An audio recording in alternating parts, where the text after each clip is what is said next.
মহানায়ক উত্তম কুমারের পর যার নাম আমাদের মনের পর্দায় ভেসে ওঠে তিনি হলেন কিংবদন্তি অভিনেতা সৌমিত্র চট্টোপাধ্যায়।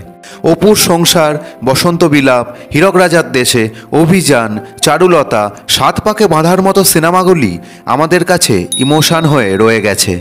আর সৌমিত্র চট্টোপাধ্যায়কে আমরা খুঁজেই পেতাম না যদি ওনার মানিকদা অর্থাৎ সত্যজিৎ রায় না থাকতেন। এই দুই মহারথীর যুগলবন্দিতে বাংলার চলচ্চিত্র জগৎ তিন কন্যা, অশনি সংকেত, সোনার কেল্লার মতো বিখ্যাত এবং এভারগ্রিন সিনেমা উপহার পেয়েছে। এনাদের দুজনের মধ্যে সম্পর্কটাও ছিল ঠিক শিক্ষক এবং ছাত্রের মতো। এই দুজনের মধ্যে এমন অনেক ঘটনা রয়েছে যা আজ অবধি আমাদের কাছে অজানাই রয়ে গেছে। সেরকমই একটা অজানা সত্য ঘটনা আজ আমি আপনাদের সাথে শেয়ার করতে চলেছি। ঘটনাটা কিন্তু বেশ ইন্টারেস্টিং। একবার সত্যজিৎ রায়ের কথায় রীতিমতো চমকে উঠেছিলেন সৌমিত্র। তিনি ভাবতেও পারেননি যে কিংবদন্তি পরিচালক মানিকদা অর্থাৎ সত্যজিৎ ওনাকে নিয়ে এইসব ভেবে বসে আছেন। সত্যজিৎ রায় সেদিন ওনাকে কি এমন বলেছিল যাতে সৌমিত্র একেবারে চমকে উঠেছিল। ভিডিওটিকে শুরু থেকে শেষ পর্যন্ত দেখার অনুরোধ রইল। চলুন সৌমিত্র চট্টোপাধ্যায়ের অজানা একটা ঘটনা জেনে নেওয়া যাক। 1935 সালের 19শে জানুয়ারি কলকাতা শিয়ালদা স্টেশনের কাছে মির্জাপুর স্ট্রিটে জন্মগ্রহণ করেছিলেন সৌমিত্র চট্টোপাধ্যায়। পিতা মোহিত কুমার চট্টোপাধ্যায় ছিলেন কলকাতা হাইকোর্টের একজন আইনজীবী। সৌমিত্র মহাশয়ের মা আশালতা দেবী ছিলেন একজন গৃহিণী। সৌমিত্র পঞ্চম শ্রেণী পর্যন্ত পড়াশোনা করেছিলেন কৃষ্ণনগরের সেন্ট জন স্কুলে। পিতামহের আমল থেকেই ওনার পরিবারের সদস্যরা নদিয়ার কৃষ্ণনগরে থাকতে শুরু করেছিলেন। যেহেতু সৌমিত্রের বাবার চাকরি বারংবার বদল হতো তাই ওনারও বিদ্যালয়ের বদল হতো বারবার। স্কুল জীবন শেষ করেছিলেন হাওড়া জিলা স্কুল থেকে। এরপর তিনি কলকাতা সিটি কলেজ থেকে বাংলা নিয়ে গ্র্যাজুয়েশন কমপ্লিট করেন। আপনাকে বলে রাখি, এই কলেজ লাইফে থাকাকালীন সৌমিত্র চট্টোপাধ্যায় অভিনয়ের দিকে আকৃষ্ট হয়েছিলেন। বাংলা নিয়ে কলেজে পড়ার সময় নাট্য ব্যক্তিত্ব শিশির ভাদুড়ির সঙ্গে সৌমিত্রর যোগাযোগ হয়। ওনার অভিনয় সৌমিত্রকে গভীরভাবে অনুপ্রাণিত করেছিল। তখনকার সময়ে শিশির ভাদুড়িকেই উনি ওনার গুরু ভাবতেন। তবে ওনার অভিনয়ের যে এত দক্ষতা সেটা কিন্তু সৌমিত্র চ্যাটার্জির রক্তে আগে থেকেই ছিল। আসলে ওনার দাদু মধুসূদন চট্টোপাধ্যায় খুবই ভালো অভিনয় জানতেন। বাবার কাছ থেকেই এই গুণটা পেয়েছিলেন মোহিত কুমার চ্যাটার্জি মহাশয় অর্থাৎ সৌমিত্র চ্যাটার্জির বাবা। মোহিতবাবু অত্যন্ত ভালো আবৃত্তি পাঠও করতেন। আর এই সকল গুণ পিতার কাছ থেকেই পেয়েছিলেন পুত্র সৌমিত্র। তাই ওনার ভারতের এত বড় মাপের একজন অভিনেতা হয়ে ওঠার পিছনে ওনার বাবা এবং দাদুর অবদান রয়েছে। আপনি শুনলে অবাক হবেন যে বাংলার বাঘ নামে খ্যাত স্যার আশুতোষ মুখোপাধ্যায়ের পরিবারের সঙ্গে সৌমিত্র মহাশয়ের পরিবারের একটা পারিবারিক সম্পর্ক ছিল। সৌমিত্রর পিসিমা তারা দেবীর সঙ্গে স্যার আশুতোষ মুখোপাধ্যায়ের বড় ছেলে রমাপ্রসাদ মুখোপাধ্যায়ের বিয়ে হয়। সৌমিত্রের পিসেমশাই রমাপ্রসাদ কলকাতা হাইকোর্টের একজন বিচারক ছিলেন। সৌমিত্র চট্টোপাধ্যায় নিজের কর্মজীবনের শুরুটা কিন্তু অভিনয় দিয়ে করেননি। ওনার কর্মজীবন শুরু হয় আকাশবাণীর ঘোষক হিসেবে। এই একটি পদের জন্য বাকিদের সাথে দুই চট্টোপাধ্যায় অর্থাৎ অনিল চট্টোপাধ্যায় এবং সৌমিত্র চট্টোপাধ্যায় দুজনেই পরীক্ষা দিয়েছিলেন। অনিল চট্টোপাধ্যায় হলেন বিখ্যাত বাংলা চলচ্চিত্র অভিনেতা। ইনিও সত্যজিৎ রায়, তপন সিংহ এবং ঋত্বিক ঘটকের মতো লেজেন্ডারি ডিরেক্টরদের সাথে কাজ করেছেন। যাই হোক, ওই পরীক্ষায় প্রথম হয়েছিলেন অনিলবাবু এবং দ্বিতীয় স্থান অধিকার করেছিলেন সৌমিত্রবাবু। কিন্তু ঠিক সেই সময় অনিল চ্যাটার্জি বড় পর্দায় অভিনয়ের অফার পান, ফলে তিনি আর ওই চাকরিটা নেননি।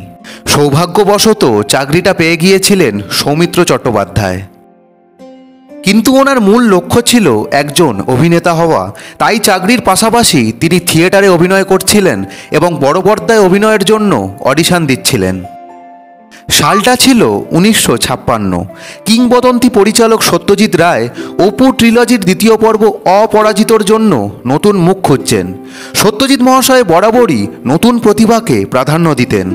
শহরে পড়তে আসা কিশোর অপু ক্যারেক্টারের জন্য কাউকেই পছন্দ হচ্ছিল না সত্যজিতের। এই সময় সত্যজিতের সাথে পরিচয় হয় সৌমিত্রর। সত্যজিৎ রায়ের সহকারী নিত্যানন্দ দত্ত সৌমিত্রের একজন বন্ধুর বন্ধু ছিলেন। তো সেই সূত্রেই সৌমিত্রকে একদিন নিয়ে আসা হলো সত্যজিতের বাড়ি লেক অ্যাভিনিউতে। এখানেই দুই মহারথীর প্রথম সাক্ষাৎ হয়। কিন্তু প্রথম সাক্ষাৎ খুব একটা ভালো যায়নি সৌমিত্রের জন্য। সত্যজিৎ ওনার ছবি অপরাজিতর জন্য সৌমিত্রকে সিলেক্ট করেননি। অপুর ক্যারেক্টার হিসেবে সৌমিত্রের হাইটটা অনেকটা বেশি হয়ে গিয়েছিল, ওনার হাইট প্রায় 6 ফুটের কাছাকাছি। তাছাড়া সত্যজিৎ অপু ক্যারেক্টারের জন্য যে বয়সের ছেলে চাইছিলেন, সৌমিত্রের বয়স তার থেকে একটু বেশিই ছিল। তাই সেই মুহূর্তে সৌমিত্র অপরাজিত ছবির জন্য সিলেক্ট হননি। উনি ওনার নাট্যাভিনয় চালিয়ে যাচ্ছিলেন। কাস্ট হয়নি তো কি হয়েছে, সত্যজিৎ নিজের ছবির শুটিং দেখানোর জন্য মাঝে মধ্যে সৌমিত্রকে স্টুডিওতে ডাকতেন। সেরকমই 1958 সালে একদিন সৌমিত্রবাবু দেখা করতে যান সত্যজিৎ বাবুর সাথে। তখন সত্যজিতের জলসাঘর ছবির শুটিং চলছিল। কিছু সময় কাটানোর পর সৌমিত্র সত্যজিতের কাছে যান বিদায় জানাতে। তখনও পর্যন্ত সৌমিত্র জানতেন না যে তাঁর জীবনের একটা বড় অধ্যায়ের সূচনা হতে চলেছে। ঠিক যখনই সৌমিত্র মহাশয় সত্যজিৎ মহাশয়ের কাছে গেলেন, ঠিক তখনই সত্যজিৎ বললেন, চলো তোমাকে একজনের সাথে আলাপ করিয়ে দিই। এই বলে তিনি সৌমিত্রকে নিয়ে যান প্রখ্যাত অভিনেতা ছবি বিশ্বাসের সঙ্গে আলাপ করাতে। আলাপ করিয়ে সত্যজিৎ রায় বলেন, ছবিদা, এই হলো সৌমিত্র, আমার পরের ছবি অপুর সংসারের অপু। সৌমিত্র চট্টোপাধ্যায় সেই সময় রীতিমতো চমকে ওঠেন এবং ঘাবড়েও যান। তিনি নিজের কানকেও বিশ্বাস করতে পারছিলেন না সেই সময়। আপনি বিশ্বাস করবেন না, 2 মিনিট আগেও সৌমিত্র টের পায়নি যে সে অপুর সংসারের অপুর ক্যারেক্টারের জন্য মনোনীত হয়েছেন। এর আগেও বেশ কয়েকবার দেখা সাক্ষাৎ হয়েছিল, কিন্তু তখনও এ ব্যাপারে সত্যজিৎ সৌমিত্রকে কিছুই বলেনি। তিনি যে মনে মনে সৌমিত্রকে বিখ্যাত ক্যারেক্টার অপুর জন্য বেছে রেখেছেন, সেটা ঘুণাক্ষরেও জানতে দেননি তিনি। প্রথমবার, তাও আবার ছবি বিশ্বাসের সঙ্গে কথা বলতে বলতে জানতে পেরে সৌমিত্র চ্যাটার্জি একেবারে বাকরুদ্ধ হয়ে গিয়েছিলেন। সেদিন সত্যজিৎ বাবু সৌমিত্র বাবুকে একটা বিরাট বড় চমক দিয়েছিলেন। এগুলি নিজে মুখেই শেয়ার করেছিলেন সৌমিত্র চ্যাটার্জি এক ইন্টারভিউতে। অপুর সংসারের হাত ধরেই সৌমিত্রের চলচ্চিত্র জীবনের যাত্রা শুরু হয়। পরিচালক সত্যজিৎ রায়ের প্রায় 27টি সিনেমার মধ্যে 14টিতেই অভিনয় করেছেন সৌমিত্র চট্টোপাধ্যায়। তাই এটা তো বলাই যায় যে সৌমিত্রের অভিনয় জগতের অভিভাবক ছিলেন লেজেন্ড সত্যজিৎ রায়। এরপর থেকেই তিনি বাঙালিদের দিতে থাকেন একের পর এক হিট সিনেমা। মৃণাল সেন, তপন সিংহ এবং অজয় করের মতো প্রসিদ্ধ পরিচালকদের সাথেও কাজ করেছেন তিনি। বড় বড় নায়িকারাও ওনার বিপরীতে অভিনয় করেছেন। তাঁর অভিনীত চরিত্রগুলির মধ্যে সবথেকে জনপ্রিয় চরিত্রটি হলো ফেলুদা। ফেলুদা হিসেবে আমরা সৌমিত্র ছাড়া আর অন্য কাউকে ভাবতেও পারি না, আর এটা স্বয়ং সত্যজিৎ বাবু স্বীকার করেছিলেন। সৌমিত্র অভিনীত কয়েকটি বিখ্যাত সিনেমার নাম না উল্লেখ করলে এই ভিডিওটাই অসম্পূর্ণ থেকে যাবে। যদিও ওনার সবকটা ছবি অসাধারণ, যেমন অপুর সংসার, অভিযান, বাক্সবদল, দেবী, চারুলতা, হীরক রাজার দেশে, জয় বাবা ফেলুনাথ, 7 পাঁকে বাঁধা, অশনি সংকেত, ঘরে বাইরে, কোনি, প্রতিশোধ, আতঙ্ক, অগ্রদানী, শাখা প্রশাখা, হুইলচেয়ার, বেলা শেষে ইত্যাদি। সৌমিত্র চট্টোপাধ্যায় অভিনীত কোন সিনেমাটি আপনার সবথেকে প্রিয় সেটা কমেন্টে জানাবেন। ওনাকে শ্রদ্ধা জানাতে ভিডিওটিকে অবশ্যই লাইক করবেন এবং শেয়ার করবেন।